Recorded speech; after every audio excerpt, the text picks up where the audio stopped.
Welcome to a very special episode of Black Sheep and Bad Apples. I am your host, Loren O'Brien. What you just heard is the sound of a Fall River Brewing Company Num Num Juice. I want to give a shout out to Matt Wallace for recommending me try it again because I definitely didn't think I was going to enjoy it. Great musician. We're here in the studio tonight doing a live broadcast to the town of, well, to the world, but more importantly to our nice little town of Hayfork. Technically the whole universe. Well, yeah. Our nice little community, though, is where we're trying to... Do you guys want to take a round and introduce yourselves? Ooh, this is new. Yeah, I figured you guys can introduce your damn selves now that we're all grown-ups on the podcast. Ooh, I like that. Yeah. Well, It's our mitzvah. I'm Sean Hill here at Fourth Corner Studio. Owner, operator, producer. Yeah. Put honor around the poker tabler. He's a bit of a bullshitter himself. Yeah, he's definitely terrible at bluffing. Mr. across the table from me. Well, that would be Joe Dacey, Yeah, it is. the resident storyteller, as I was kinged, which I really like. Yeah, we've dubbed you the resident storyteller. that a lot. There was a very weird ritual involving like It wasn't a eating sword, bugs. but like, it wasn't a sword. It felt like one though. Yeah, it was heavy on my shoulder. It's machete. But, It's machete. and Hey, what's up, people? Yeah. Oh, You got a name? I'm Sam. Yeah, there it is. Yeah. Woo. He is. And what were you spraying on the microphone? this is hand sanitizer spray. Oh, yeah. It says what it's for in the name of the product. Though. Peppermint citrus. Beautiful. Hope you get electrocuted. Ooh, that's fun. Yeah, so So it's got a nice, gets got nice a nice and smell zapped. to it. You know, keeps my own personal microphone sterilized in these trying times. Yeah. So speaking of trying times, I do want to say that tonight we're going to talk a little bit about COVID-19. What we aren't going to talk about is the disease necessarily, though. So I'm just going to go ahead and get started with this nifty little just jump script I right have. in. Yeah, I'm jumping in. Diving- Test this water. Yeah. Everyone knows about the new pandemic sweeping the world. The thought of coming to the end of one's life due to a shortage of food and water and proper shelter is an immensely stressful thought. We've seen wars, famines, droughts, and now it's time for the plague, or more accurately, a plague. The coronavirus strain COVID-19 is taking a huge chunk of meat out of the stable body that is our usual day-to-day. With shelter-in-place orders and President Trump and Jair Bolsonaro of Brazil both being tested for the disease. And I'm pretty sure they both came up negative. So there's that.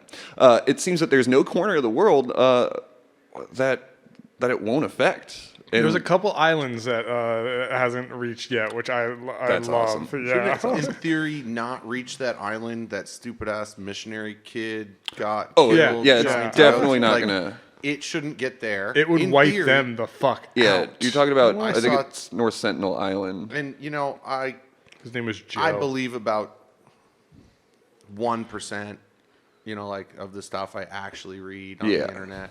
But I did see an article about missionaries actively going into the Amazon and stuff to We gotta save them. to do their missionary work Where during their this souls are in peril. Yeah, what if they die? epidemic. And so I'm never surprised at the stupidity of people. Yeah. Christians. And so the disease that's coming around right now is kind of typically similar to the flu with fever, chills, and things like that, but it also infects the lungs and sinuses. It's mainly a flu with respiratory symptoms, and as such can be transmitted through sneezing and coughing. It has hidden symptoms, though. Things that it does that are so subversive that it was hard to track down exactly what happened. See, tonight's episode, and what we're going to be talking about, is the story of why can't I wipe my own ass? All right, yeah, I'm kind of curious about this. Yeah. Are your muscles too big? Yes, Sam. You're too swole. Yeah, Is that it? too swole. He also has to use a straw to drink anything. Yeah. You got a really cool Can't hold Japanese things to toilet. can't hold things to my mouth. But the why can't I wipe my own ass will be the title of tonight's episode. But it's just a hyperbole. I can and do most of the time. But it also seems that due to a respiratory illness. You like that line, Sam? It was very well written. Oh, yeah. Due to this respiratory illness, people were flocking to the grocery store. They're, of course, flocking towards cough syrup, sanitation supplies, and food. But they've also gone after the goddamn toilet paper. Now, at the time of the podcast, I'm not panic buying anything, and I'm just kind of continuing on like normal. Yeah. Yeah, I feel like it's just kind of a normal day-to-day thing. And before the pandemic, I was also a casual shopper. I just kind of go in and buy what I need and get the fuck out of there. And We're in all our kind of small- casual people anyway. Yeah, we really are. Even this podcast has got a casuality to Very it. laissez-faire attitude, yeah, for sure. So C'est la vie. So in our small town, for people who don't know, we're from a town called Hayfork. It's about 2,500 people or so. I don't really know of a whole lot of people that subscribe to the hysteria that can be found in the larger cities. Our town just 2 weeks ago had shelves stocked and ready for purchase. Now the pandemic is upon us, and I say as a global term, the shelves have been significantly diminished. Most items you'd like to purchase are still there, but the toiletries section seems to be hit really hard. So the title of the episode, Why Can't I Wipe My Own Ass, might be misleading, because the question isn't why can't I wipe my own ass, but rather we're asking the other side of this question. Who made it so I can't wipe my own ass? And I want to find somebody to blame, Yeah, and it's an incredibly frustrating thing. Well, we could start by blaming the tragedy of the commons. Yeah, capitalism. There's a lot of different layers of this that we can. There's layers to this onion, and the center of the onion is me not wiping my own ass. I mean, do you need some toilet paper, dude? Like, No, again, it's a hyperbole. I have like a 10-month supply. Wait. So it's taken quite some time to track this down, like literally about 2 weeks or so for me to like go and explore all the different things. But I'm fairly certain we can blame this on Johnny Carson. Yeah. Johnny Carson. Yeah. Wait, what? Yeah. Okay, I'm very I was curious. just I'm here with surprised. you, but I was so surprised, like as surprised as you guys are. You see, in 1973, there was an absolute pretty shitload big of shortages. There was the stock market crash in the first couple of months of '73. Later in the year, the Arab oil embargo caused gasoline prices in the U.S. to go from $3 to $12 a barrel, which seems pretty nice in nowadays standards, but that's literally a quadrupling of price. It was all of a sudden 45 cents a gallon. Fuck my life. I'm losing my mind. I used to pay 11. That was last week. So from the information that I gathered, gas, electricity, and apparently onions, which is why I was using onions earlier, were all in limited supply. This was kind of a shock to the U.S., so much so that it imbued the average human being with a form of mass hysteria. A psychology of shortage took over the nation. November of 1973 came around, and Harold V. Froelich, which I'm probably mispronouncing, but I'm just going to power through it, a congressman out of Wisconsin, had gotten wind from people that there was a reduced stream of pulp paper. Mind you, this is only in Wisconsin. Only in Wisconsin. And so there was a reduced stream of pulp paper, and that's the most raw form of basically every kind of paper, like toilet paper, newspapers, like fucking everything's basically made out of this. And so Harold V. Froelich released a press statement on the 16th of November, but nobody really paid much attention to it. In fact, nobody really paid any attention to the shortage until Froelich's second press release, which noted that the National Buying Center, fucking great name by the way, the National Buying Center hadn't been able to find more supplies of their pulp paper. So in his statement, along with a bunch of other shit, he basically said, quote, "The U.S. may face a shortage of toilet paper within a few months." So it's pretty responsible of him to be like, hey, just a heads up, we might be running out of this stuff. So this press release, unlike the first one, was heard loud and clear. The major news outlets began touting may face a shortage as will have a shortage, which cascaded into we have a toilet paper shortage. But the fascinating thing about this is not the shortage itself, it's the fact that there hadn't been any shortage yet. Johnny Carson was one of these press outlets. One of these people that took the second press release and was like, did you guys hear about all this crazy shit that's happening? So Johnny Carson was one of these press outlets, and amongst many of the shortages to talk about, Carson said this, quote, "You know, we've got all sorts of shortages these days, but have you heard the latest? I'm not kidding. I saw it in the papers. There's a shortage of toilet paper." 20 million viewers saw this. That, to me, is just an astounding number. And it's also, like, pretty irresponsible, too, because, again, it went from we may face a shortage to we will have a shortage to we have a fucking shortage now. And See, I heard that, and all I heard was how he used to play to 20 million people every night.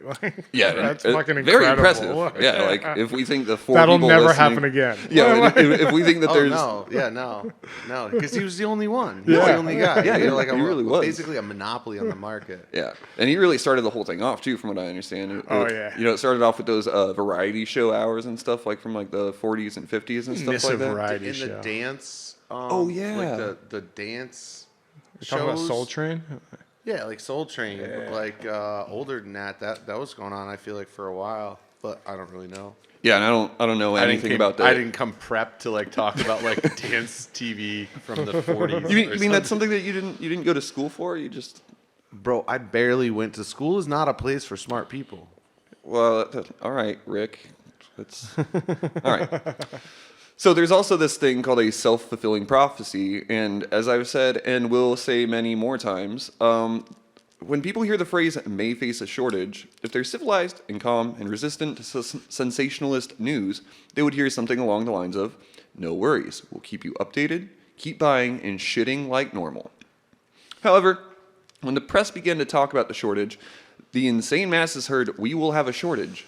So with people beginning to literally worry about their own asses, these people chose to go to the store and buy some arbitrary number of toilet paper to subdue them until the end of what probably seemed like a nuclear apocalypse or some religious there's always apocalypses that people grab onto, you know what I mean? Well, we're talking about a species that when they broadcast a live reading of the War of the Worlds, people tuned in and thought it was real and like flung themselves Panicked out of in the windows. streets. They panicked. That would have been a great thing to have touched on in this podcast, but I totally forgot about that. They did it in Venezuela, and people died. Yeah, Yeah, and they, And people killed themselves. People panicked and died. People did crazy stuff. Not everybody, but enough people that it proves a point. You know what I mean? Yeah, and I think That's what about a person is psychology. smart. We're just like People are dumb. Yeah, and that more to the point of what you're saying, Sam. I think that we as human beings have this fear of death, and so what we attach to that is like shortage and things like that. But in essence, we're all a part of the same cult, where it's like, hey, should I panic? No, you're not panicking. I'm not panicking. Nobody's stampeding yet, so like I shouldn't have to run either. You know what I mean? But then once everybody else runs, nobody stops to be like, should I be running? Maybe it was just a loud bang from like a car backfiring. Well, it's hard. If you're in the middle of a pack and it decides to stampede, you have to stampede with it. Yeah. Otherwise, you'll be trampled to death, and that's why. And that's the the people difference. in Hayfork.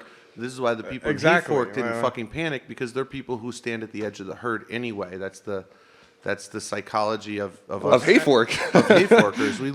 We live hours from anything even resembling like a city. Hours from a city. And yeah, I don't know. That's like we're not all the same. We don't all like agree on the same things or any of that. But there is this underlying value that I've noticed to people here, that there's a little bit more self-reliance. Yeah.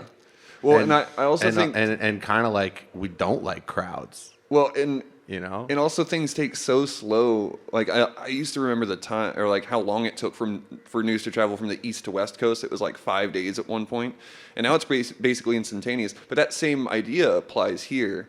It applies in the sense that like if things happen elsewhere in the world, it's going to take a long time for it to happen here. And so for a lot of us here, we're kind of just, I mean, we're all shelter in placing from what I understand, but we're kind of hunkering down and just kind of watching everybody panic in the streets, which is my favorite part. We're about in the this whole perfect thing. place. It's great. Which is why I decided to do a podcast about something whimsical like my ass.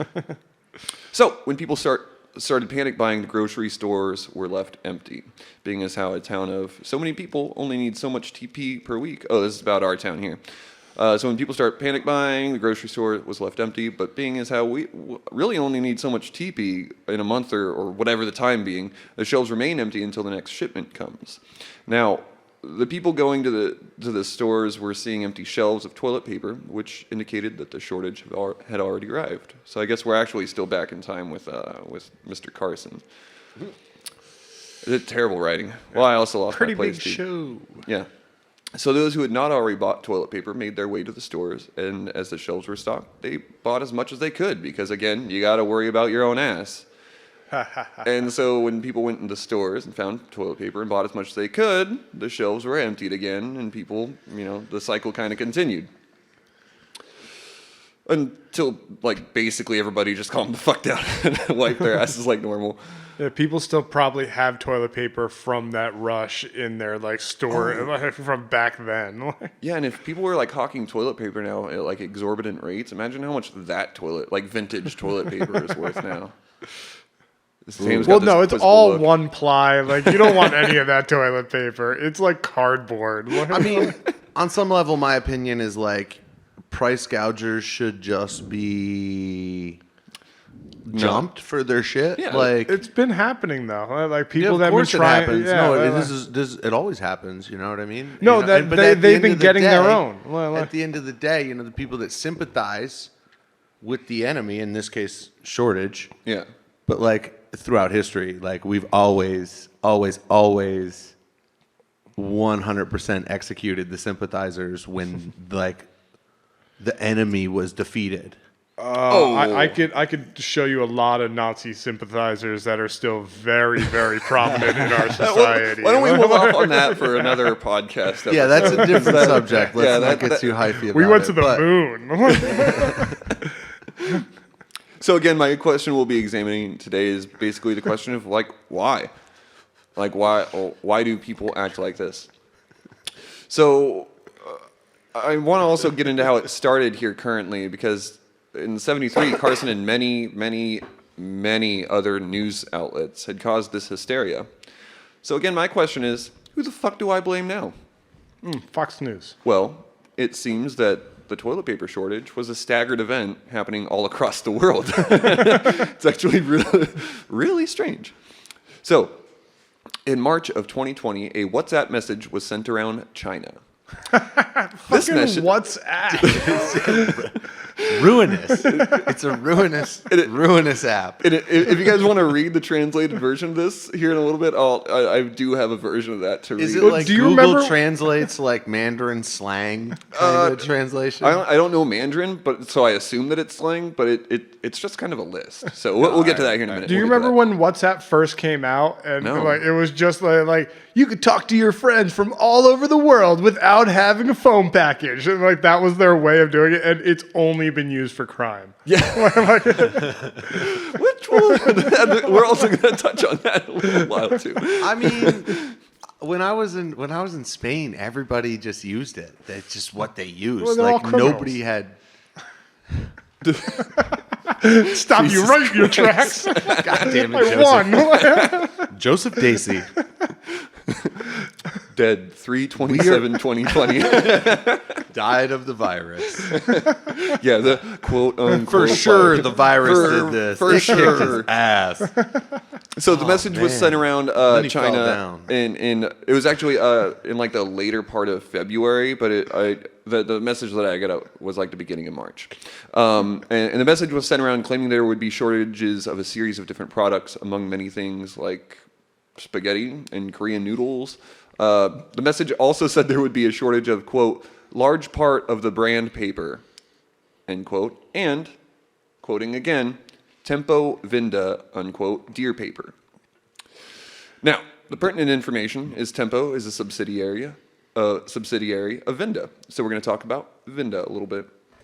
It's a large corporation that mainly focuses on hygiene products. They're one of the world's biggest toilet paper manufacturers. So there was a message in China, but also I think they kind of stick around the Asian region. But from what I know, they're one of the largest corporations that makes hygiene products. So that's the only information I put in here. I'm pretty sure we get some stuff from there, but probably not a lot. Yeah.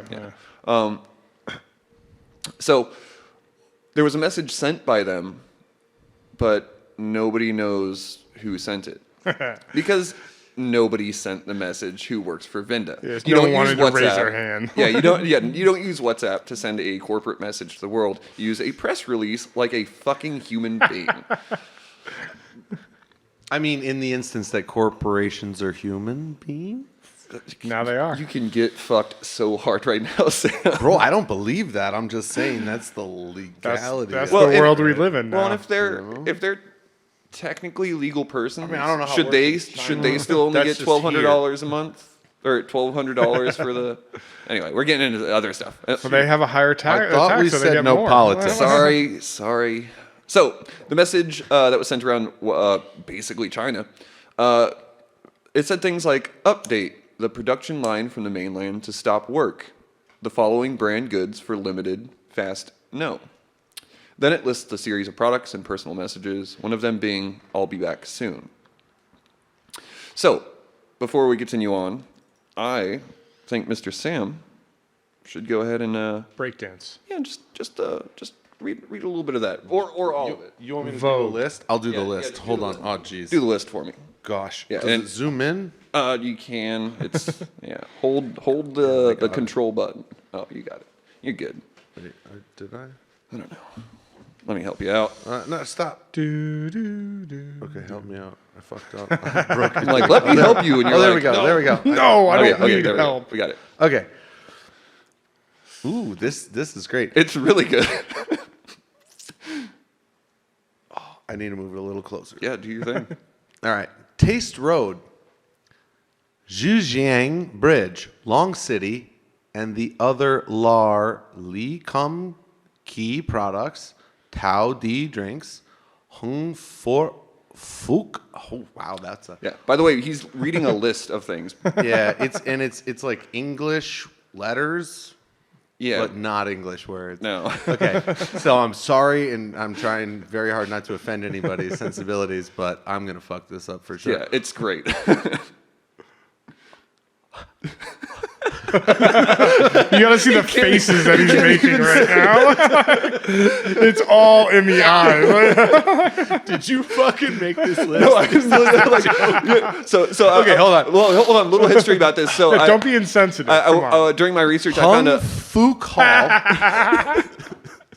So also, I found this list, this message from a Reddit page about people talking about the beginning of the toilet paper shortage, and I found one of the guys who knew a lot about it and asked him to send me a copy of it, a screen capture, and that's what he's reading, but it's translated. So, Yeah. So yeah, the other bits in, I'm assuming Mandarin, I assume as well. Yeah.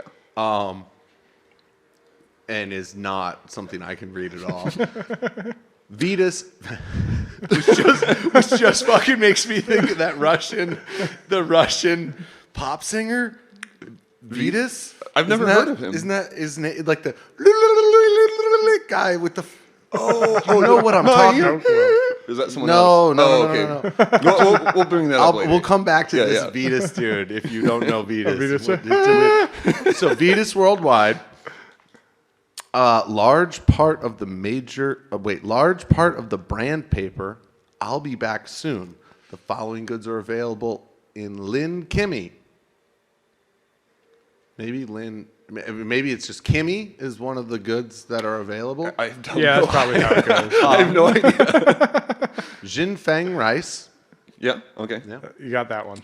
Store must be immediately manual / And you guys, he's not even fucking this up. That's what it sounds like. That's what it looks like to read this. UPL products for replacement: Korean noodles, Taiwan Bay. Yeah, Taiwan Bay is apparently out of production. Google whatever Taiwan Bay is. I want to know Can't what get that any more product Taiwan Bay. is. Spaghetti. I feel like that's like spice. It might be. pass powder. Pass powder. You know. That's what magicians use when they throw on the ground and it makes a big cloud and they run away. How to get past the toll. Only a kid from Jersey would know that. Damn. Korean can head. Yeah, that was. Oh, I know what. Shut up. Yeah, keep going. Foreign tank head. Tempo / Vinda deer paper. I have a friend who does welcome. That's actually a store name. Welcome. All one word. Yeah, all one word. But not like one L, two L's. L's, yeah. Welcome. How is it? CUM or COM. COME. Am I missing a little bit of this? There is another thing, but I was going to get to that. I was missing a bunch. The following goods are limited qualities, only partial goods. Kimmy. Okay, yeah. Okay. So store must be immediately manual / uplift large quantities of the following products for replacement: Korean noodles, Taiwan bae, spaghetti, pass powder, Korean can head, foreign tank head, tempo, Vinda deer products. I have a friend who welcome lecture 1245. Yeah, it's a beautiful note. And, like I'm sure it reads much better in Mandarin than it does in English. Oh, in Mandarin, Joe? it's a haiku. Joe, you spent a lot of time in China. Yeah, like almost 2 years. Can you read? Not a word. Okay. Ni hao, That would've shay been shay. That's so all I know. much better. Yeah, right? Yeah, so I'm really glad we They got to gave me a translator to walk around with. Oh, right. Oh, that's, I was a that's spoiled brat in China. Held your hand Was that before or after the Dubai? whole time. After. oh, okay. So Dubai was the first place I went to. Jesus Christ. So And this was. Never mind. I'll ask you later. yeah, so obviously there was a message sent. Nobody knows who sent it, but there was a fucking message sent. And if we're examining the why in this episode in regards to Hong Kong's shortage, I think it's clear whoever did this was trying to either prank people or panic people. But either way, it worked, and it worked well. It worked so well that toilet paper became a commodity for which to fight. So, a big, bold headline from BBC practically shouts, "Coronavirus, armed robbers steal hundreds of toilet paper rolls in Hong Kong." Badass. And the I rest want of to the- see that Ocean's 11 so Yeah, bad. Great It's like paper Ocean's hides. 4. Ocean's 4, Pandemic. Ocean's 11. Yeah, and so if you want to go and check out that article, it's going to be exactly what you think it is. It doesn't get better, or it's not a hopeful. It doesn't provide one with hope. But according to the article, several men went and Hope is a robbed. mistake. Several men went and robbed a delivery truck driver at Obama's night not here point, anymore. stealing hundreds of rolls. 2 people were arrested and some toilet paper recovered. But it really goes to show how far people will go to either profit from a crisis or just react to it. And I also want to include this little detail before we get off to a tiny little break. The total cost of the toilet paper that was stolen was $1,955 HKD Hong Kong dollars. Sounds like a lot, right? Did you just say 100 twice? I thought so too. I did. So let me try that again. 16,995 Hong Kong dollars, which translates to about $218 worth of toilet paper. Well, but that's not street value. No, Street you're right. value is a whole nother thing. Yeah. Oh yeah. Well, what's Sean, the street Sean, how value? It's like You could like 25 step on it a million. little bit and How much would you buy double each one. Sean, how much would you buy a 12-pack of old toilet paper on the newspaper. street for? Ooh, on the street. On it like pandemic prices. I just bought a ketchup. I promise. I just bought a 12-pack of toilet paper, and it was the second to last toilet paper pack in town. Oh, shit. Actually, and I got it from the hardware store, which I thought kidding. was no, I'm not even joking. I went in there after the grocery store. Obviously, the aisle was empty with toilet paper and hand sanitizer, which I asked the aisle. Then I went across the street to get a little bottle of green propane for my cook stove, and I was like, "Hey, I know this is a stupid question, Long but shot. do you have hand sanitizer?" And he was like, "We got whatever's left over there." And it was You just pointed to the it corner. was one bottle. It was on like a little end shelf, and he was like, "I'm surprised we even got any the last shipment." But there was one bottle of Purell and 3 little spritzers of some organic free. I read the hand label. sanitizing Yeah. stuff. Everyone, Sam has. for everybody, hand sanitizer spray, 99.9% effective Coronavirus. against most common germs, peppermint and citrus. Yeah, it's not plugged. But so I got that for a little. I was like, I might as well. There was 3 of those in one standard little Purell bottle. I got the last Purell, and then I got back out to the car, and lady girlfriend was like, "Hey, what about toilet paper?" And I was like, "I really like. I'm not even thinking 2 steps ahead right now." Yeah. I was like, "Well, I guess I'll go ask." And I went in and I was like, "All right, stupid question I had to ask." Toilet paper, and he was like, "Yeah, we got some right over there in the aisle." And I was like, "Really?" I like the imagery that you go up and you're like, "Hey, you guys got toilet paper?" And he's like behind this cloak. He's like, "Yeah, we got TP." Follow me into the back. But I still Like, I did. imagine you sort of like kicking one foot, like looking down. Like, I still did like a double guess and then like blamed it on my girlfriend, type of deal. I was like walked back out of the car. I was like, they said they got a little bit down the aisle, and she was like, well, you should probably think ahead. And I was like, kicking my shoes, like, I guess I'll go back in again. And went in, and he was like, yeah, down the aisle over there. And I was like, all right. And shuffled down the aisle. No, there was 2 12-packs left, and he was like, that's all there's going to be. So again, back to the question: how much would you spend on the street for? We'll say a 6 or 12 pack of TP. I feel like I spent at least $1 a roll when I was How- there, just well, on how shelf far- price. But on the So street, how much that's would what you? I'm How getting long at. am So, I like, without double the toilet price? paper? Yeah, Like, because I'm just trying to understand the street value of the TP that these Hong Kong men stole. that's How long am I without soap? Or a shower. Fuck, I Yeah, don't- you know I what I would mean? just Like, jump in the really? shower. We'll get into that a little Just bit. wash your asshole. Like, I'll just there's a sink I'll with start buying soap. shop rags here pretty soon. All right, and so- just so I mean, but you washing don't have those. that. You don't have that option. But there's a public laundromat that I can wash my. That is Oh, yeah, for fucking sure. disgusting, Sean. You are a Well- terrible human being. And on that note, Well, no, you just first you go down to the creek and you hand wash them in the Yeah. creek with some I mean, detergent. you get the know? mud off the outside, and then you throw it in the public mud. washer. Air quotes. well, on that note, Some of that human mud. on that note, I guess we're gonna go Night to soil. a short little. What do we agree on? 5-10, Sean. What do we? A little 10-minute break. Yeah, a little here. 10-minute break. Yeah. So we're going to go for a 10-minute break. Leave us a like, comment, share, whatever. We really appreciate you guys listening, and I hope you guys are enjoying this as much as I am. Break! Bye. Fuck Hobo Johnson.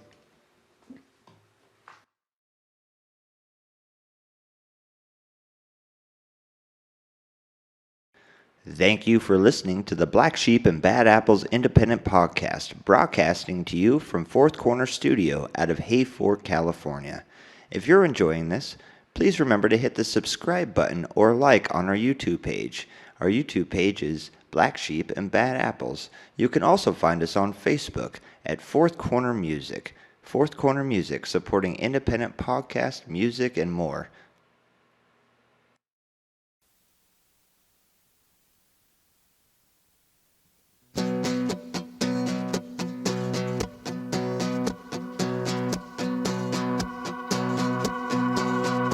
One more time, I know that you seem to come and go, so I take back down the things you've thrown around. You said, I know why, yes, I know why. You got those troubles in your head, and that's why you couldn't rest. So I turn it all around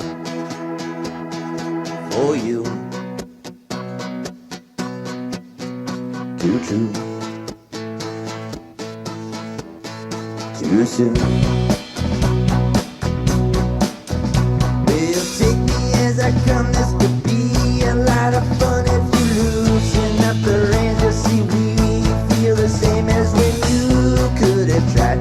Yeah, we both denied that the feeling was the same. So please don't be ashamed when I turn it all around for you. Too true.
till I start to come down, then come down to you. If you think you've lost all there is to lose, well, come with me, I'll show you how to sing the blues.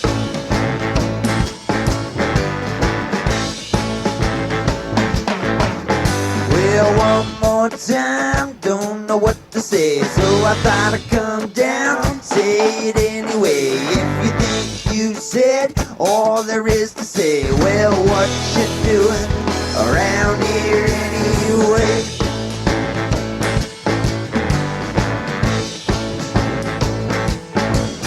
'Cause I have gone and gone on and on about the thing you see. Is we a good old-fashioned, good old company.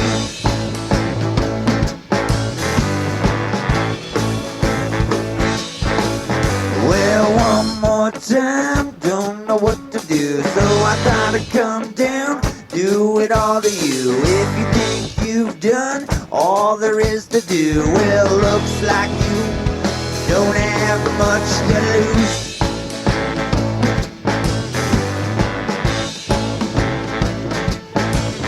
'Cause I have gone and gone on and on about the thing you see. It's we a good old-fashioned, good old company.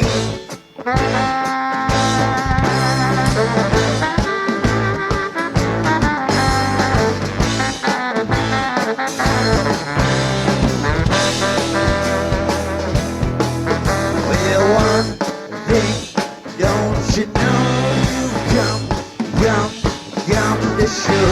It's 1, 2, 3, 4, 5. Well, come with me one more time.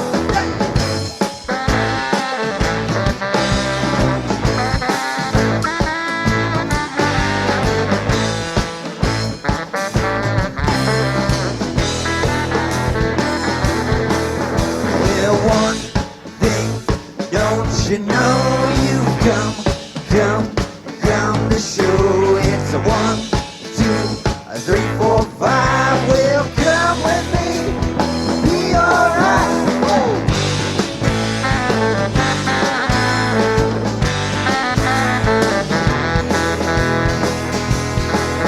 Well, one more time, don't know what to do till I start to come down, then come down to you. If you think you've lost all there is to lose, well, come with me, I'll show you how to sing the blues. 'Cause I have gone and gone on and on about the thing you see. Is we a good old-fashioned, good old company.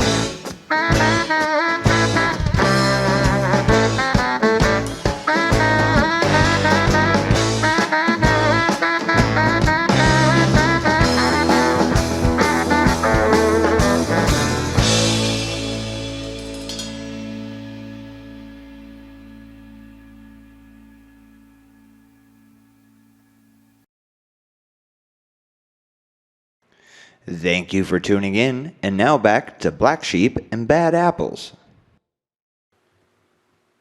Hey, we're back.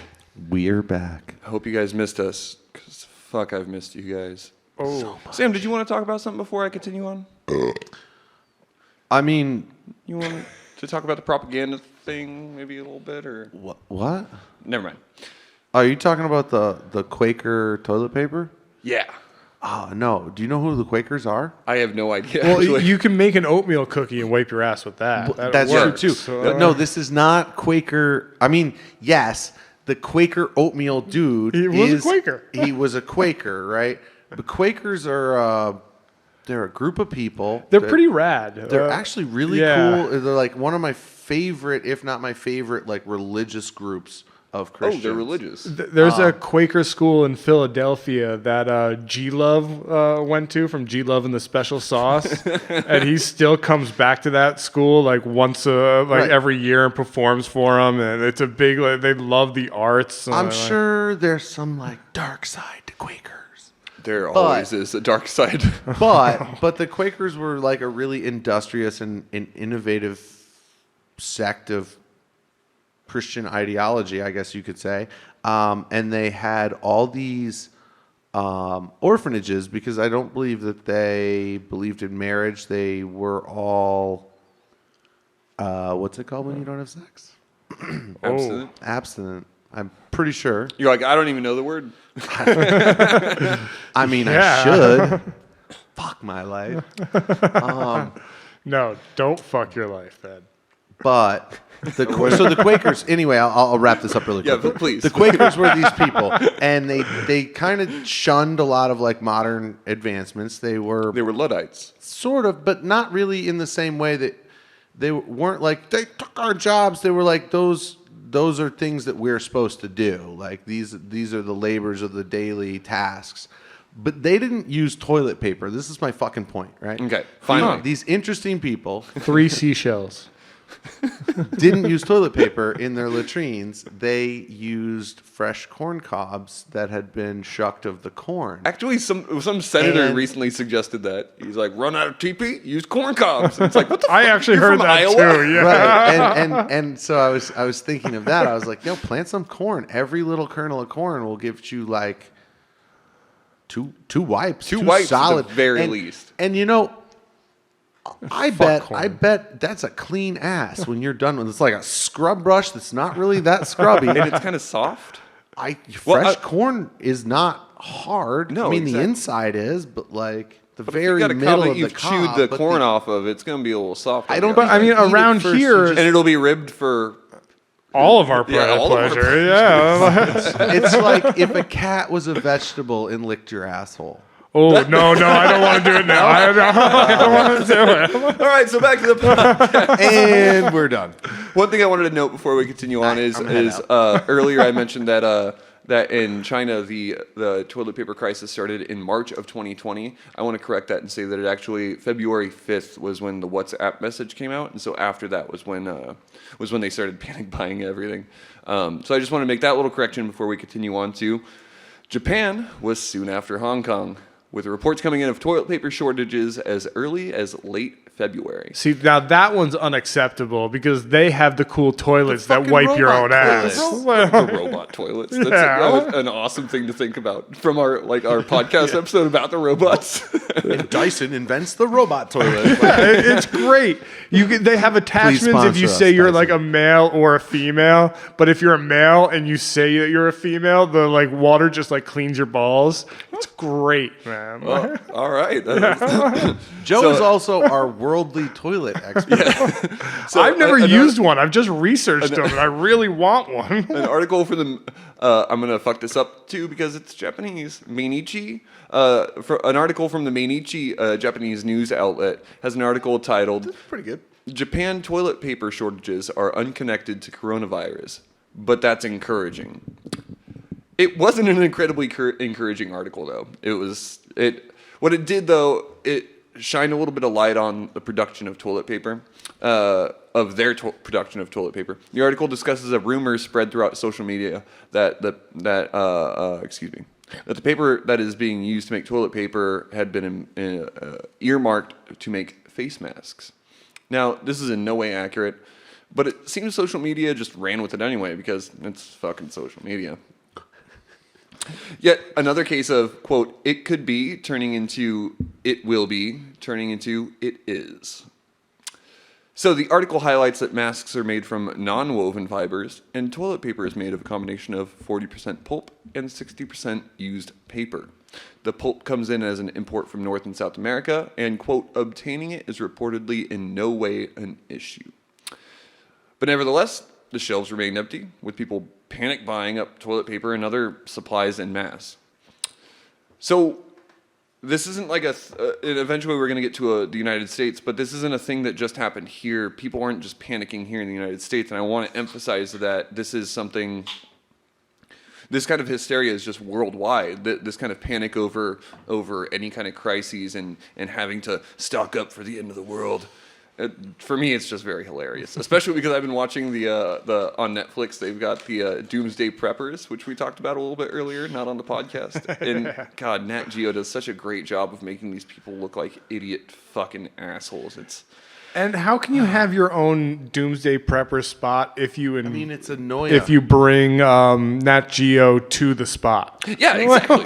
I always think about that. Yeah. Well, I think. Obviously, they're not expecting like people to remember. What you mean? This has happened before, Sam? Could you elucidate that? Because I don't think. What? Could you make it more lucid? So, like, I don't think in 2012 people panicked over anything, or in 2000 people panicked over anything. Like, I don't remember any events that Are you fucking correlated kidding me? to those. These are people. To those two things. Not worldwide panic, though.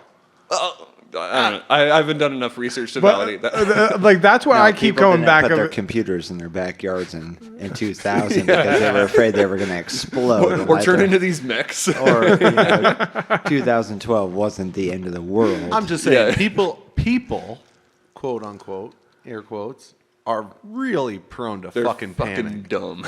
Holy fucking flighty chicken sauce. I don't even know what to do with that. I think just as Americans, we look for any reason for a holiday or a party, if that makes sense. Well, Coronavirus, shut it down. No schools, no toilet paper, whatever. No, it's just like throw a kegger in your backyard for the next month. It's going to be fine. In addition to that, what I would also say is that like people look for a reason to party for any circumstance, but people also look for a reason to panic under any circumstance. Yeah, they're like, a fly's in the room, I should panic about it. It might have, H1N1, which is only transmitted through mosquitoes, from what I understand.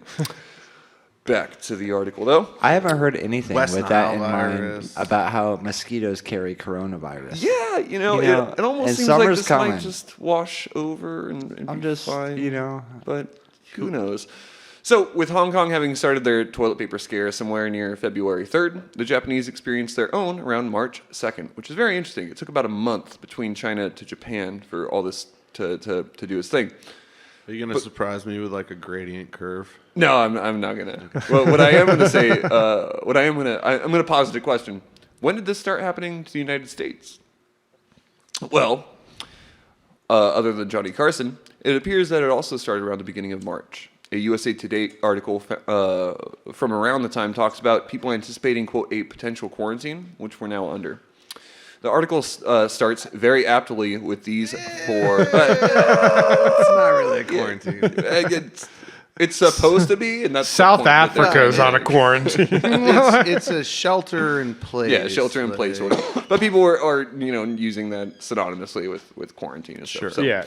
So again, the USA Today article starts very aptly with these four sentences: "Keep calm and stop hoarding. The spread of the coronavirus in the U.S. won't wipe out our toilet paper supply, or supplies of hand sanitizer, bottled water, and ramen. It will wipe out our That Mimas. is, unless the frenzied stampedes for hand sanitizer and bottled water continue at their current pace." But if we were going to lose out on all that stuff, that's the same announcement that they would put out. I mean, maybe.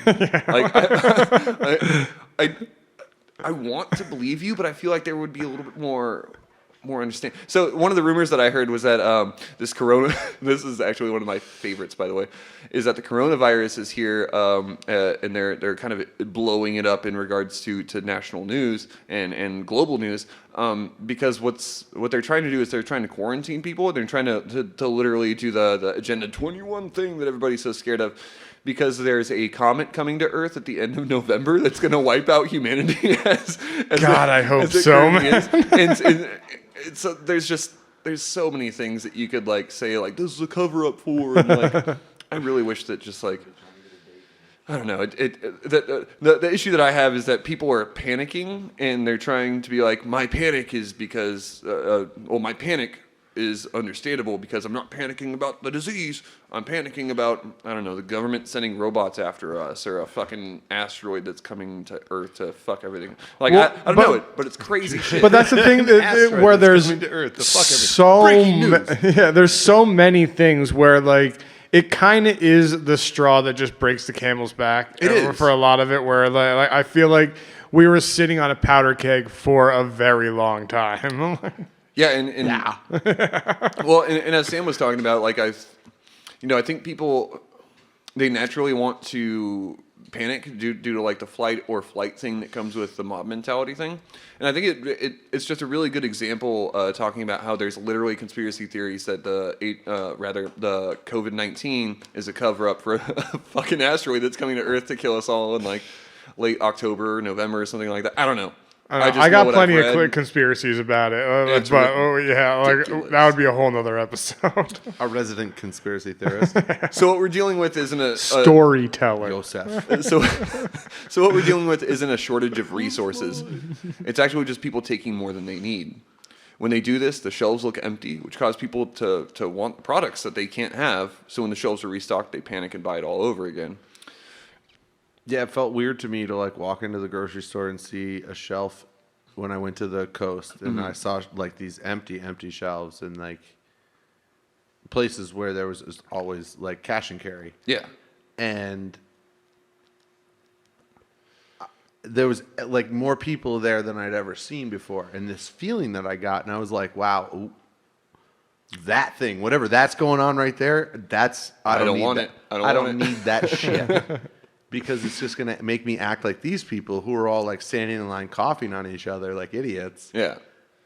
And I just kept my hands in my pockets and laughed like immediately because I didn't want to stay in the store with the, like that panic. Yeah. Well, and I'm going to reread what I just read because I want to emphasize the fact that this has been happening across the world for hundreds of years, but it's been to a lesser degree. There's a less population of people. You might call them the 1%. That, again, so what we're dealing with isn't a shortage of resources. It's actually just people taking more than they need. So remember that, as just in life in general, that this tiny little bit of hysteria is literally what billion and trillionaires, which there aren't any yet, that's what they're doing. They're taking more than they fucking need, and they can never use all this toilet paper within the amount of time that the trucks are going to bring more. So continuing on, the huge category of things you should not do is listen to fear-mongering. There are people in this world who seek to profit off of your fear, and there are people who legitimately want you to understand the severity of a given situation. And those are two drastically different human beings. You can often tell the difference because one of these people will show you a problem and several ideas how to address the issue itself. The other will tell you about a problem and try to sell you a solution. However, being prepared isn't a bad idea. There are ways to get your stockpile going, but be aware that, again, some people are trying to profit off your fear. And there are many people and many organizations that are ready and waiting to sell you that which you fear to lose or that which you're afraid you may not be able to acquire later. And the typical way of doing this is to tell you that there will be a shortage and to prepare now. They often tell you big things are coming, whether it be nuclear apocalypse, martial law, famines, and they'll just fucking tell you anything you want to hear. This also applies to like religious people, doomsday preppers that are like, Jesus is coming and all the, just pick your fucking poison. But the fact of the matter is, once they establish in your head that something is coming and we need to be prepared, they can sell you something to make you feel better. It's almost like literally telling you there's this huge impervious issue that you cannot control, but you can control it if you buy this product. So one thing I want to note is just stop panic buying, everybody. If you want to get more prepared, there's several things you can do, and there's also several things you should not. In the category of things you should not do is panic. As I've said, people who panic lose control of cognitive processes, such as reasonable thinking. The fight or flight response from fear and panic rushes blood from our heads and our guts to our arms and legs, giving us the utmost ability to escape or conquer that which is providing our threat. It takes a lot to pull away from fear and panic, but it is a possibility. The other thing you should not do is start stockpiling now. If you have not started stockpiling, just don't. But I'm also going to address that. I'm going to address that here in a second. You don't deserve to. Yeah, no. That's not at all what I'm going to say. You should have been buying one extra roll of toilet paper a year for the last 25 years. Well, and the fact of the matter is, if you buy much more than you normally would during this panic, you're going to continue a cyclical issue. Again, with the shelves being empty and then finally being full and people buying it and turning them empty again, that kind of panic is just going to continue cyclically. What you can do is buy 1 or 2 more of what you would already buy. If you buy beans every week, we'll say that you buy 5 cans of beans every week because you generally eat that amount throughout the week. Savage. Consider purchasing 1 or 2 more cans that you wouldn't normally eat. Do this every week, and in a few weeks, you'll have a nice little stash to sit on. So go to the grocery store. If you know that you're going to eat a pound of rice in 2 weeks, buy an extra pound. Just buy 1 extra thing every time you go to the store, and what it does is it doesn't inundate and deluge our fucking system with too much buying. No, now, it actually kind of boosts the economy a little bit because everybody's buying a little bit more because they're a little bit worried and stuff, but not, diminishing the shelf value so nobody is left without and stuff. Exactly. It's just like, the stores are like, oh, we got a hot sale this week. Yeah. Oh, it seems like we're doing a little bit better. Cool, we got a hot week this week. Yeah, and having said that, steering away from my script a little bit, I do want to say that if you are a person listening and are having trouble like getting food or getting resources, if you're immunocompromised or anything to that degree, there are organizations out there that are happy to help you. I know here in Hayfork, there's just a coalition of people. They don't even have like a name that they're under. It's just the community. It's just the community that they're happy to help provide these things for you. So again, don't panic. What you do need to do is ask for the things that you need, and hopefully people out there can hear this message and are happy to help you, who are the people like you are listening to this message as well. So like, and this isn't just this podcast. There's a ton of other places that I've heard this kind of information that all across the world, there are these little community networks that are going on. So again, if you need things, please ask somebody to help you buy them. Ask somebody to help you get a little stash to sit on so that you don't have to bother them every week, so that you've got a little bit prepared for the worst case scenario. Because, I mean, honestly, getting a little bit real with you guys, this pandemic scares me a little bit, but I'm not going to fucking panic. And we're going to get into that a little bit. Well, and there's also things that you could do as a, if you are stockpiling, and like I did, I made sure to get a big variety and to go to different places, not to just go to one aisle and take everything in my cart and just leave. Well, and also the point of stockpiling, I would say, is that we stockpile things because we want to be able to provide. We want to have our cup runneth over, if you will. And you can't give from an empty cup. And so if you are one of these people that has a little bit extra supplies, I would encourage you to look in your community and see if there are people who need you to help donate, to help run groceries, to do anything, get medications. There's a bunch of people out there that are really sensitive to this issue. So before we continue, I just wanted to say that. Now, under the things that you should not do, what is also inadvisable is purchasing anything named like, quote, survival bucket. Now, there's Fucking a website. Jim Baker, man. There's a website called the Health Ranger Store, and it's run by the guy who created naturalnews.com. Now, naturalnews.com, the owner, Mike Adams, has been in a lot of fucking hot water for a lot of his lies. We're not going to touch on that, but you can look it up. He's kind of a grifting asshole. So did Jim Baker and Timothy Which we're gonna get to. Okay, they're my favorite con artist religious group in the world. So one thing I want to address before we continue is that is that something that Natural News touts is that heavy metals in your body need to be removed, which they definitely do. Heavy metals can lead to Alzheimer's and a bunch of cognitive things. But your body also naturally processes this stuff via your liver and kidneys, and detoxing doesn't boost the efficiency of your kidneys and your liver. So I wanted to say that before I read you guys this sweet little thing. Bro, there are like 7 people in this town that are going to jump you tomorrow morning. They can jump me over as that much as they statement. want to. Natural News' Mike Adams has a survival bucket that you can buy for only $289. That doesn't Well, it's include pennies shipping. compared to the street value of toilet paper. Its description is one that will surely get your attention. Quote, the majority of emergency storable foods on the market today are filled with pesticides, GMOs, MSG, heavy metals, and heavily processed ingredients. But should an emergency storable food be loaded with nutrition rather than poison? Both of those words are in capital letters, so I have to say it like that. Well, I knew. The Ranger Bucket Organic Emergency Storable Food Supply, which is a fucking catchy Ranger name. Bucket? Yeah. Well, Mike Adams touts himself as the health ranger, and so it's called the Ranger Bucket because he's here to look after your health. My friend used to have a dog named Ranger. He was a shit. He'd run away. So again, the incredibly catchy name, the Ranger Bucket Organic Emergency Storable Food Supply, is the world's first emergency food supply that's certified organic and laboratory verified. All of the food items are organic, non-GMO, laboratory tested for heavy metals, and completely free of chemical ingredients such as MSG or preservatives. First ever, aside from like the million years people were like storing food to survive. So I also want to know, Whatever it was. On the Don't Natural quote me. News website that I just play a doctor on TV. the Natural News website that I went to and the link that I clicked on, the Natural News website had this description, which I thought was a little suspicious.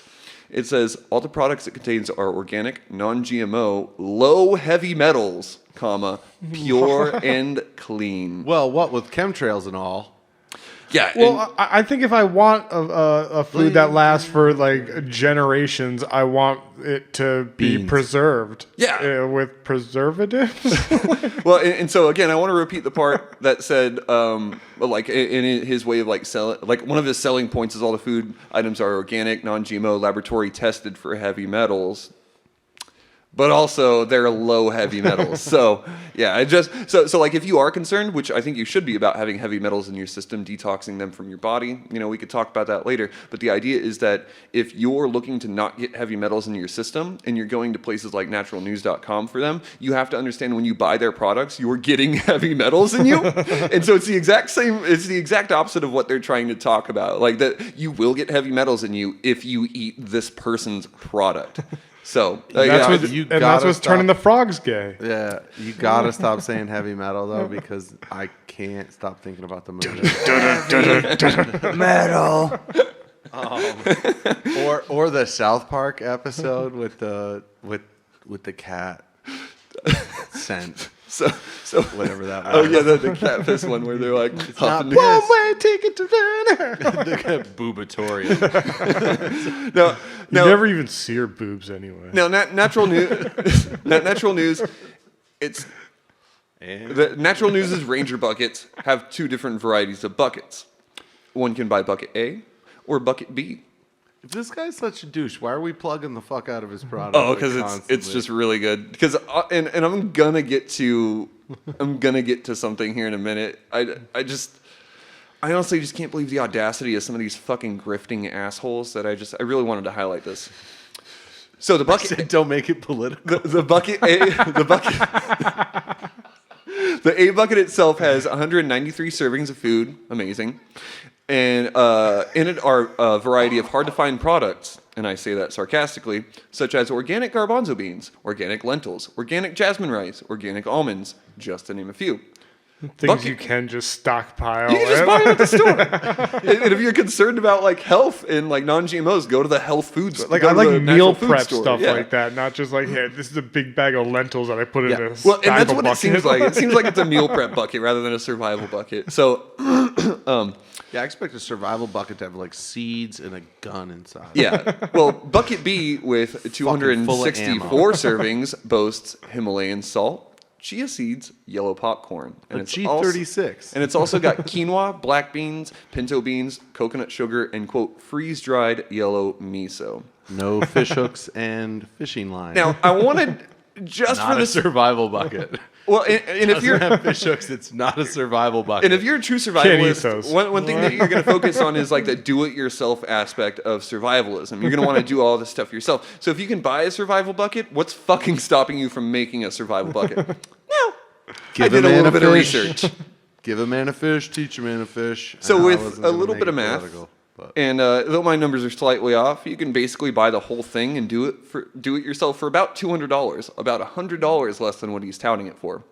It would come with 5, not 2 pounds of quinoa, adzuki, pinto, and 4 pounds of black beans. So for a near total price of about $190.41 before tax, you can make your own. Now, what I'm proposing here is simple. Just do it yourself. And I'm going to read to you guys just a little DIY. bit. So I found 1 pound of Himalayan pink salt for about $7, about a pound of chia seeds for $4.50, some 20 ounce of organic popcorn for about $6.50. The cocoa sugar is $5.50. 5 pounds of quinoa is $24. 5 pounds of adzuki beans, which in their bucket, they give you 2 pounds of quinoa and 2 pounds of basically all these kind of protein-rich stuff. So again, you're getting a fucking deal buying this make it at home bucket. 5 pounds of adzuki beans, 25. Pinto beans, 5 pounds, about 28. Organic flax at 5 pounds is $20. 700 grams of freeze-dried miso powder is about $41. Black beans, and I'm not going to go through the whole thing, but the idea is that you could buy a bucket for $5, and you get basically twice as much food for making it at home with $200. So again, don't panic and don't let people sell you stuff based upon your fear. So really, you could get the same value as the bucket for about $100. Yeah, more or less. Versus $200. But you don't get the spackle bucket of Bibles that you get with it. We're going to get to that too, because there's a little bit of that out there as well. Wait a second. Plot twist. No, let's get right to that point. Again, Spackle bucket of Bibles, Joe? Oh, man. Now I'm intrigued. Yeah. Wait, is the bucket You wanna be in spackled my or are the new fucking Bibles band? spackled? The spackle bucket filled Okay. with Bibles. Okay, because I'm only going to buy it if it's spackled Bibles. So not only do you, by doing it yourself, Bible. not only do you get the security and satisfaction of making these survival buckets, but your money is going to a grocery store, not somebody who is literally using fear to make their profit. Most of these people are really, really nice people, and that's the point. I.e., the people who are going to stores and prepping and stocking up and stuff like that. So if you live in a state of fear of anything, somebody out there will want to exploit you. They can find your fear and pry against it to make you pliable. They'll seem helpful and kind, and you'll be interested in exactly the product that they're selling. As an example, if you live in fear, you won't be able to store food adequately for the coming months or so. The people who will prey on you will say reassuring things. They're the modern-day snake oil salesman. They've got a product for that which you fear. And that's what you need to be aware of. There's an AARP article that I found pretty interesting called Coronavirus Scams Spread as Fraudsters Love the Name. Fraudsters Follow the Headlines.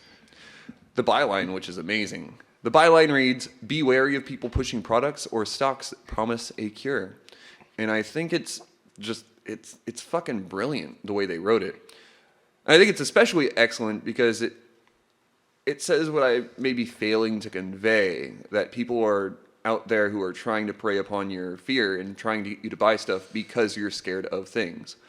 So being wary is helpful. Being suspicious of somebody's intentions is helpful. So yeah, people will try to soothe your fears with solutions, not scary. They're not like, that's not predatory or scary. Somebody may offer you easy access to cheap food. That's not a scam. It just seems friendly. The point is trusting isn't inherently a bad idea during this time, and from what I've seen, trust has been helping many communities dig themselves out of dire situations. What I'm pointing out is snake oil salesmen and charlatans. All these people are charming, resourceful, and they will prey on your fears if you let them. So an interesting thing about the AARP article is the small list they've compiled of the companies that the FTC and FDA have sent warning letters to. Joe, you're going to like this part. Okay. These warning letters have been sent to those companies that are selling you products that prevent or treat coronavirus, which they obviously don't fucking do. One of the websites they sent a letter to was Jim Baker of the Jim Baker Show. Yeah. Now, Tammy Lee, man. and I'm a curious man, and I hadn't really understood a whole lot about Jim Baker before doing this podcast. So I kind of wanted to I just wanted to dive into the webpage a little bit and kind of take a look around. Oh, he's a beautiful, beautiful man. So it takes a literal second to find this quote on Wikipedia. And they're pretty good at compiling more or less general information that it's just readily available. So this quote, I fucking love. James Orson Baker, or Jim Baker, is an American televangelist, entrepreneur, and convicted fraudster. Damn straight. He was in jail for a while. Tammy Lee stood by him. And guys, it doesn't get better. On his website, there's an absolute shitload of things to look at. And since I didn't know much about Jim Baker, but I can guess from televangelist, entrepreneur, and convicted fraudster, what I'm going to find. I wanted to explore. It's like the lamest gangster ever. Yeah, I wanted to. Hey, I'm fraudster, see? And for that reason, I wanted to explore who he is a little bit. So I dove into his website's book section. Again, didn't know anything about the man. I know a fuckload about him now. At least what he wants you to know. Oh, no. A quote from his website. Most of us think God is not concerned with what we eat, but the Bible actually offers great insight and instruction about the effects of food on our body. In the book that they're selling, Let Food Be Your Medicine, Dr. Colbert introduces a revolutionary sugar detox method. I'm pretty sure it's Colbert, but I'm going to go with Colbert because they don't deserve the French pronunciation. Dr. Colbert introduces a revolutionary sugar detox method combined with an anti-inflammatory form of the modified Mediterranean diet that's resolved a broad spectrum of diseases, including diabetes, heart disease, dementia, cancer, and osteoarthritis. Yeah, who doesn't know that alcohol and olives is good for you? Just imagine understanding. Well, it's not all. We'll get to that here in a second. Just imagine how food. Understanding how food alone can produce mental clarity, balanced weight, and longevity. This includes meal plans and recipes. That beautiful gem. Jesus meal plan. That beautiful gem of. Teach a man to fish. That beautiful gem of what I can assume is a synopsis from Mr. Colbert's book is from the book Keto Zone Diet. That's the Mediterranean diet they're talking. So keto also gives you ketoacidosis, which is terrible. So be mindful about your dietary preferences. It also contains the first annual Defender Conference in 2019, which is a four DVD set. It contains 2 books, Bad Moon Rising and The Gods of the Final Kingdom. Bad Moon Rising is a list of things under, again, what I assume is a brief overview of the book. It appears not to just about werewolves? It wasn't written by Neil Young. Honestly, it appears to just absolutely shit on Islam. Makes sense, actually. It contains It always comes back to It that. contains within its pages the answer to, quote, why Islam is the supernatural equivalent of a corporate merger. It also highlights, quote, It also highlights, quote, Islam's tragic role in the end times, and it, again quoting, draws on peer-reviewed academic research. But we're also going to get what else Baker is going to sell you here in just a minute, because I've been informed by our producer, Mr. Sean. It's time for a nice little break, right? Or we got... Yeah. We got it? Yeah. Time for a little, right. intermission. All right, so I hope you guys are enjoying this as much as I am, because me this has too. been so much fun. I didn't know we were getting into the Baker world. It's getting really bad. And so we'll be back in about 5-10 minutes or so. You guys listening at home, thank you for participating. I hope any or all of this information is helpful. Get a snack. Get a snack, get a drink. I know we're probably going to get both. And we're out! Woo. Thank you for tuning in to Black Sheep and Bad Apples. We'll be right back after this short musical break.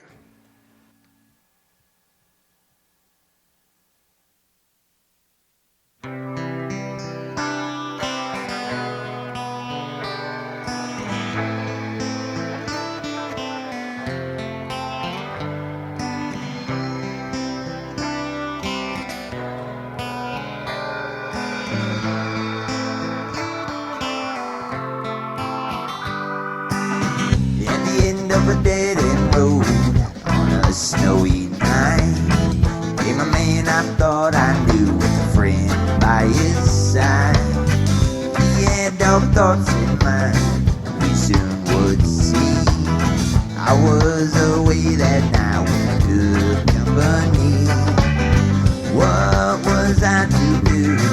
What were they to do when it all went wrong? I know I felt wrong. See,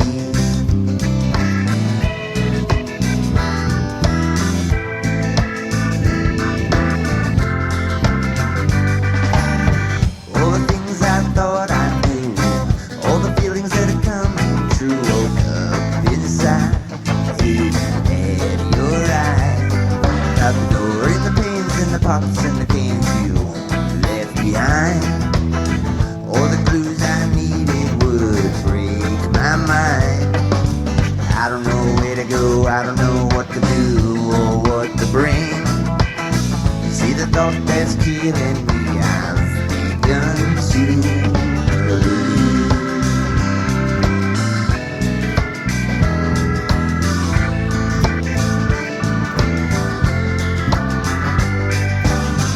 I know the world is not alright. We watch the time, but it's the time we fight with the problems of the world and death on my mind. Why won't you hold me tonight?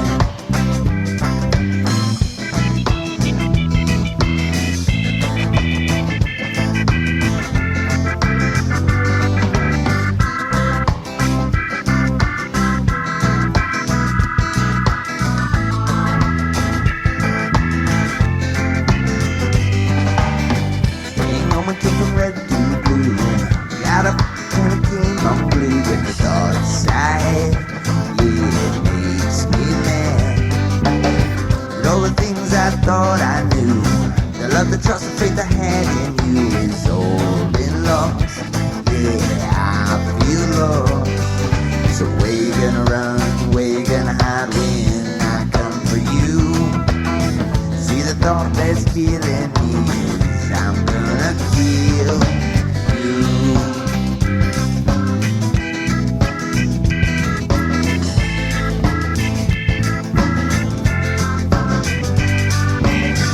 I know the world is not alright.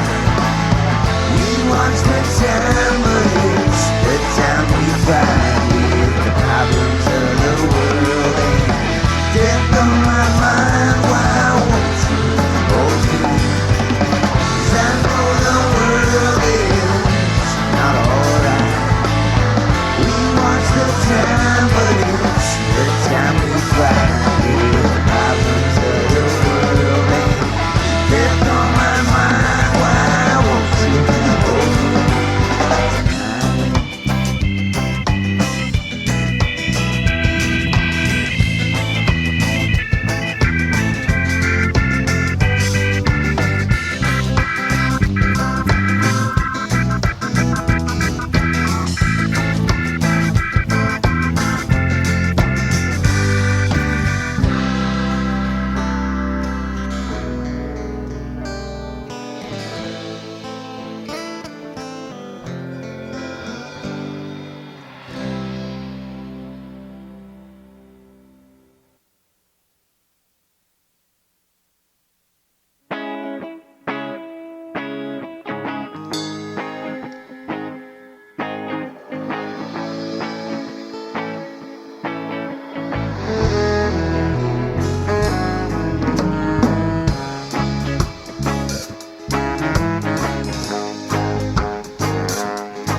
Well, come on now, don't be afraid to live your life the way you said you would for me.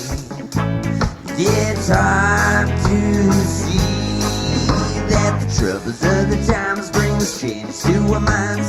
We all gotta work on what we need to survive, and that's fine with me. Yeah, soon you will see when I run, run, run, run, run, run, and I go, go, go, go, go, go away from me. 'Cause you're all I see.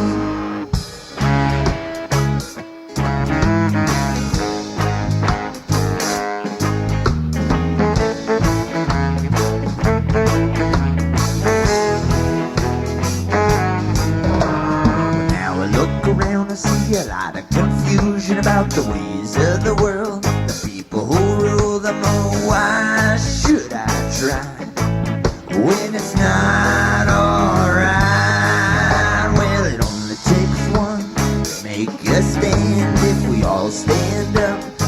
make a plan to overcome. Send them on the run. Well, I'll run, run, run, run, run, run, run. Go, go, go, go, go, go away from me. You're all I need to set this world free.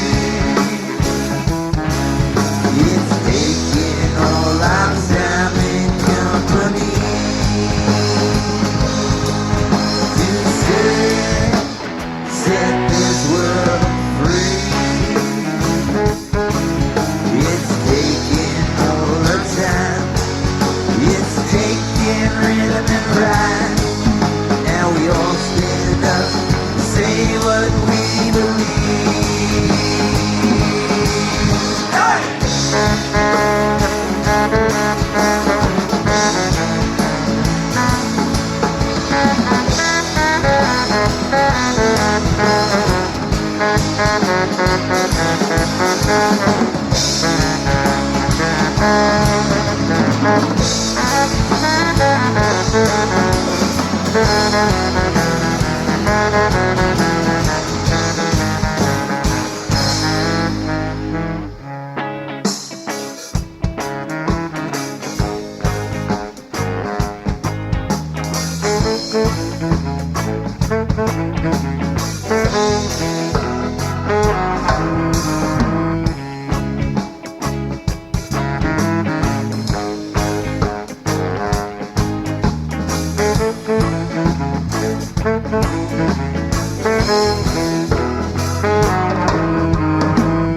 One time before I go, I thought I'd come to let you know you've overcome those things you've run. But it only takes one for you to try, one to fail, one to deny that you were wrong.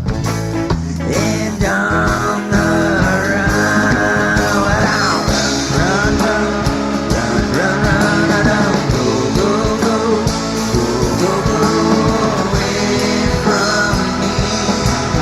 You're all I need to set this world free. It's taking all our time and company to set this world free. It's taking all the time. It's taking rhythm and pride. Now we all stand up and say what we believe.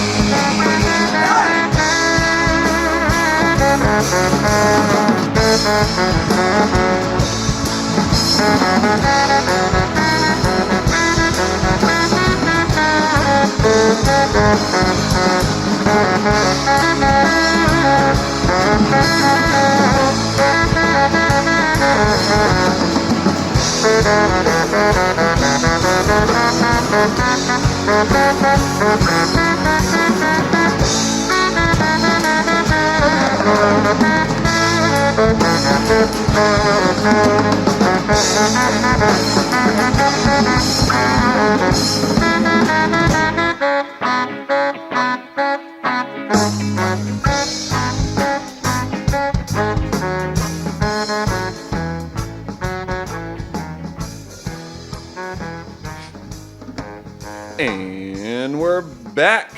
Actually, Bad Apples. As I was just talking about, there is this very interesting man, Jim Baker, who is a televangelist and Grifters are that interesting. yeah, he was convicted fraudster, which is one of my new favorite words.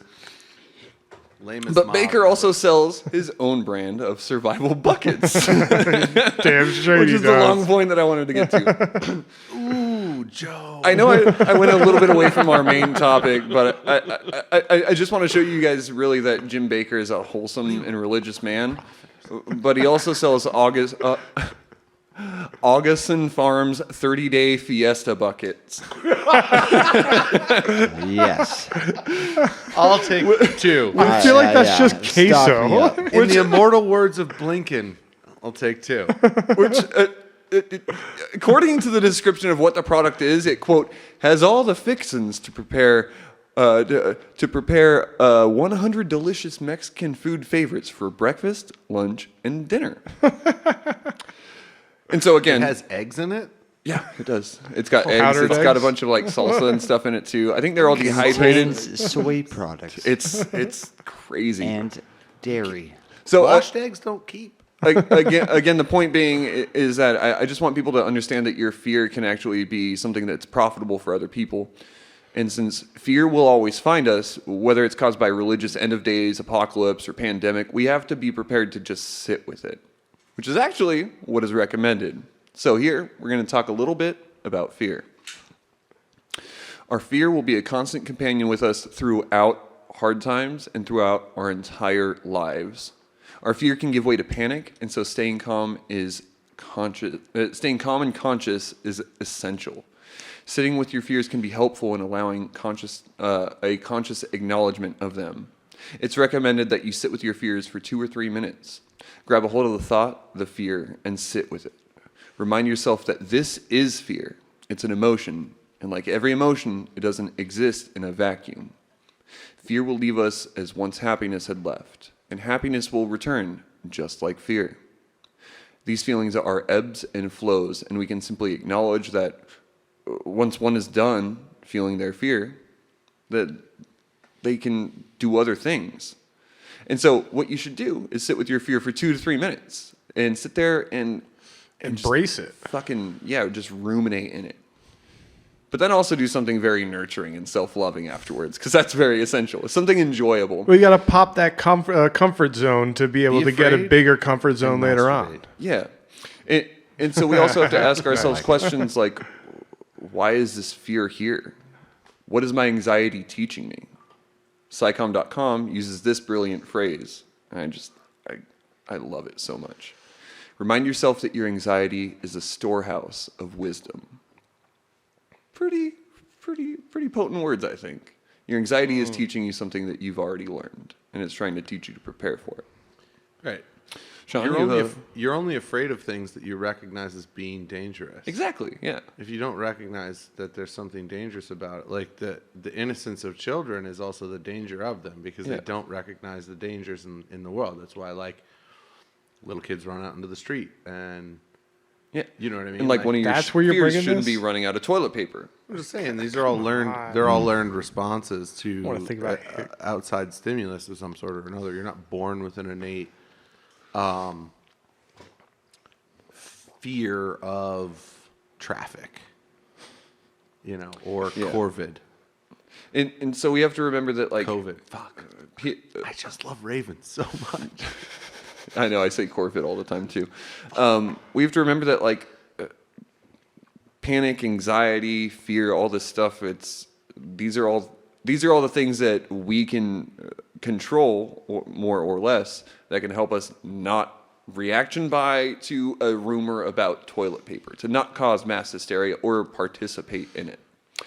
Or So you it- could be like Hayfork and be the bidet of the rest of the world and not be a part a of it bad at all. That's our point. I just go down to the creek and I just poop in the creek and then wash my bum. Oh, don't do that. Poop outside the creek and then wash yourself in the creek. I thought they said they put that pamphlet out to poop in the creek. I So- think it's like 4 steps away, at least. Just upstream. of my Oh, yeah, crawdad serious spot. stuff. Pandemic. So as I mentioned, Psychom.com. Don't panic, Loren. They also recommend appreciating your courage. I say this all the Mine. time, but the adage of a 10,000-mile journey starts with a single step. I lost my place. Scrolled too much. There it is. Wait. Where'd it go? Lost it. Catch it. Hang on. Throw that line back out there. Oh, Get it. yeah. Get it. Okay. Let out a All little bit. right. Oh, wait. All right, now reel it in. wait. Reel it Tense in the reel it line. in. Yeah, yeah. Okay. Play with it a net. little. I got Jigger, the net. jigger, Wait. jigger. All right, we're good. Pull.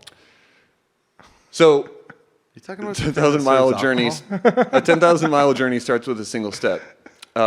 So I want you guys listening to be proud for starting, even if it's literally just small beans. Starting to prepare, taking that first step towards responsibly prepping, towards providing for your community. Remember that it starts with that Baby single steps. step. Little steps, yeah.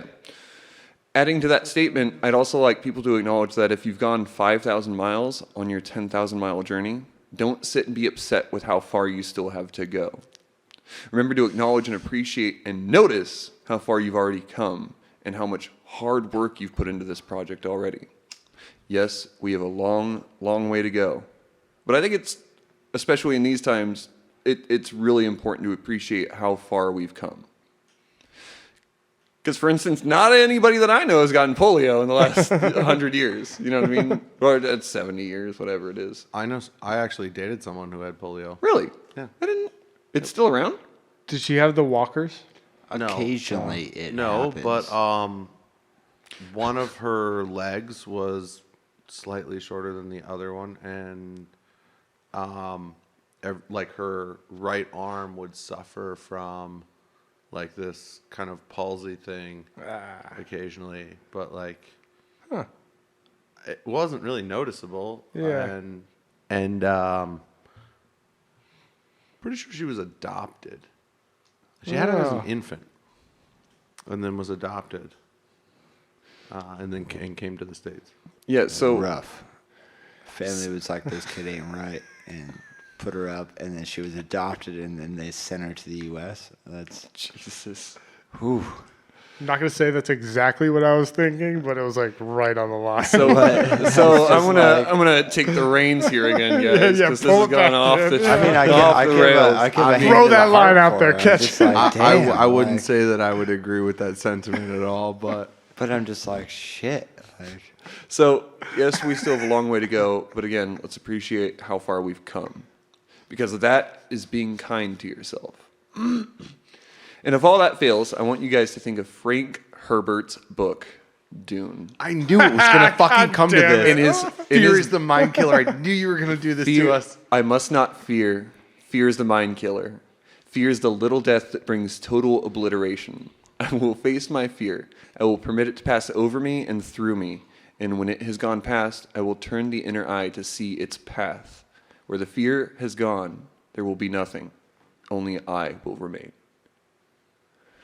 So we've talked about how all the fear about wiping your own ass has started. I've listed different places and different times where the panic buying has all started. We've also talked about fear-based propaganda and snake oil salesmen. We've talked about televangelists and all this different stuff. And at this point, I just want to say, like, rely on your community and trust and have faith that things are going to get a little better. yeah, And that's That's kind of, That's all I've easy. written. That's easy for us to say at a place that has a close knit small community. Imagine that for like being in a city or places there where are coalition like networks going on in like LA and San Francisco, and like, a I'm bunch sure of there's different big tons, cities. Yeah, but there's tons of them. there's so many people though. You kind of like I could just see getting like kind of lost in the crowd there. It's kind of hard to make like a personal connection in your community in a place like that. Yeah. Like, And so, also to answer the question I posited at the top of the episode, why can't I wipe my own ass? It's because we're all fucking panic buying. And the other thing you guys can do, like, you guys can just fucking wash your ass in a shower. Buy Yeah, a bidet. right? Be one of those fancy assholes that's like, hey, you guys, I'm classy and I've got a bidet. You're not fancy anymore. You don't even need a new thing. It attaches right to the water source of your toilet. It's like 2 screws that you have to take off and put back on. Yeah. And then you have a bidet. Yeah, and it's like, other than the for old God's sock sakes. method, that's the best option. Well, just wash the sock every time after you're done. You can't flush the thing anyway. Just hand wash it. So buy brown or With black soap. socks from now on. And I never understand why people wear white underwear. Yeah, it was a weird decision to start Or out. socks. For that one matter. of my other notes that I put I in wear here, white socks because they were cheap, so I bought them. Yeah, me too. You know what I mean? I think that's also why they sell white socks. I'm wearing white socks just to, now. Yeah, They're me black, too. for sure. They sell white socks black just socks. just so that they get dirty, and you're like, these are gross, and you have to buy more socks. I'm pretty sure that's just a conspiracy theory, though. It's Dude, also I had a buddy what who, happened. who would only wear white socks, and he would only wear brand new white socks, and he would never wash his socks. He would just buy A new pair every time. like bodega dollar package of socks. And he spent 50 Christ. cents a day on socks, and he just wore them once and threw them away. And he was always putting these. Well, that's crazy. But Yeah, well, he was not a sane person, so. well, it's just changed recently. I think it was like 5 years ago. There was a He could've different wiped his type of ass with socks, ink in black socks, and like it would bleed more. And like you would get like if you had like cuts and stuff, like like there was like a I don't know if it was an urban legend or if it was real or not, but like you would never want to bleed with black socks because it would like bleed into your skin. And I remember hearing that, and then like just recently that they really changed There he is. There he is. a lot now. of that. I bet and everybody was really confused as So to yeah, why they this is were just starting in the halfway of hearing the story. silence. We're new at this. Ish. So another thing I want to bring up too is I don't mean to cut you off, Joe, I but don't know what I was talking about. when I was Socks. when I was working for see before I get to my next point, one thing I want to mention is that if we all start wiping our asses with socks, there's God. going to be a panic buying of socks, and I'll be damned if I can't buy toilet paper or socks. So don't fucking use socks. Why do you need more socks, though? I honestly, I'm just need I'm the really one low sock. No, I'm really low on socks. How many one socks do you have? Right? Just wipe your ass with don't the have- one sock that doesn't have another pair but I and don't- wash that I don't shit have off. I don't have any like other. Just as soon as you're done, you put I've- it right on the I've- shower, like the shower thing, and just turn that on and let it wash out for a while. You know what? I'm just going to skip to what I was. One thing I do want to address too is that there's like leaves in plants, like mullein. Mullei's great, When I worked yeah. for the California Conservation Corps, the CCC, we literally called it nature's Charmin. So like, It's nice there's and that. fluffy. It's soft. It's fluffy. It's soft. It's like Does a it's- better It's like job wiping than your ass Charmin with a bunny itself. rabbit. It's like wiping your ass. with a Tears bunny easier, rabbit. though. Yeah. Well, this has been our live stream of Black Sheep and Bad Apples. How are you guys feeling about the story that I told you? You guys are you guys surprised that Johnny Carson started most of this? Not at all. Nah, That was my Not- prediction when I started. Not at all. Oh, some media guy was sensationalizing something and then people panicked. Not surprised. Yeah, sounds pretty typical throughout the ages of quite a bit of our history. Yeah, it's Yeah. kind of a given that it's just going to happen again, and we just have to, after the toilet paper shortage, buy more toilet paper because there's going to be another toilet paper See, shortage, it's- I'm sure. It's just a weird like epidemic where I kind of find it like hysterical but amusing and interesting at the same time because is the stock market crashing? Are we doing bailouts? Yes and that. But there's also all this other economy that's taking advantage of this right Like now. the economy of literally watching your own ass. Like the toilet paper industry, let's just say for a really easy example, is going to be funded right now based on the fact that people are Charmin buying about out- to have a come up. Yeah, the executives exactly. got like $250,000 bonuses. The only stocks not tanking There's- are the there's- paper companies. like you Or know, the it'll really be the pulp production companies. Whoever, Yeah, whatever it's- massive forestry it's like company is. turns out whoever had their hands in the turning whole forest or the swaths lumber of the world industry into is toilet really paper. profiting right now, but you don't see it. Yeah. Just like whoever funded building campaigns for wars across seas type of shit and different episode type of stuff. But it's like right now the paper industry or the lumber, the tissue paper, however you root that back to like the actual base economy of where that money is coming from, is boosting. And maybe we don't see some of those things right now. Maybe it's like we're just worried about getting to work. Oh, we don't have work, paying rent. Oh, toilet paper's getting low. We only got 5 cases in our shed right now. And it feels like the world's encroaching in on you, too. But meanwhile, there's some corporation owned by a CEO that's really just boosting it. They're like, damn, making really bank!" glad that I own Sierra Pacific because California, one of the largest lumber industries in the United States, is just banking off the fact they got to open up a whole bunch more crops right now to make sure we keep up with this supply and demand. So we're saying that the Charmin bear created this virus. I would does say a bear- Smokey the bear contributed significantly, but it's definitely the Charmin Does bear. a bear shit in the woods? If Does has he need toilet paper when he shits? That's the real question. Is like, Well, no, why do they the just use Charmin a bears tree. need toilet paper then? they don't, but Americans do. That's a what they're bear doing in does those shit in the bathrooms. They're woods. creating viruses. Well, anyway, I do want to end this episode That's the saying moral of the story. I want to end this episode saying that you guys listening, the best thing that you can do is contribute to your community. And if that means that you can sanitize literally everything you touch and go get groceries and medicine for the elder generation and the immunocompromised, please do that. If that means staying at home, just please do that. Whatever you can do to contribute to the welfare and benefit of your communities and to make sure that we, as small communities that make up this nation, can survive, just really have that in your hearts and minds, because the people around you are the ones that are really going to take care of you. If your nurse gets sick, because you didn't wash your hands, that's really fucked up of somebody around there, probably the nurse. If the truck driver gets sick because you're shaking his hand constantly, he can't deliver these new Stop toilet trying to paper put rolls blame and on stuff like everybody. that. The point being is that if we all wash our fucking hands and stay indoors, just shelter in place as much as we can, what we're going to do is we're going to make this thing a little better Hypocrite. than the disaster that it's probably going to end up being. Yeah, I kind of disagree mean, with the shelter in place. I gotta be honest. We are all a good distance from each other, and we're all using our own microphones. we're We all are actually whatnot. 4 to 6. This is amazing. And But we're I all don't go coming- anywhere but here and home. But we're Yeah, all so you're going doing from great. a home location, so I want to I almost want to tame down this hysteria. Is like, don't be too worried about. Every day, people got to go to the grocery store, and there's a grocery store being supplied with 5, 6, 7 to 10 employees that you got to stand in line next to 3 to 4 to 5 other people, and it's not considered social distancing because it's a necessity. But how many people go to the grocery store because they just really want to buy a block of cheese so they can hopefully run into somebody or say hi to the register clerk? Oh, I'm buying a And- block of cheese just because I want to eat that block of cheese for dinner. But quite a few people go to the grocery store to just talk to the meat cutter, just to talk to the lady that's at the register, just to do all these social things. And it's like, well, you can't shut that down. So if social distancing means, like, what do we got to do? Start making lines at the grocery store, only 2 people at a time, and we only got 3 employees on They do staff. that. right Well, now, I mean, we're you know? we're I'm not social, doing that we're now. small group, we're small But- group social primates at the end of the day. Like the idea of us being totally alone in our own space is a little insane. Like, I think it's going to turn us I spent telepathic. I spent a week by myself, and I don't think I've ever been right since.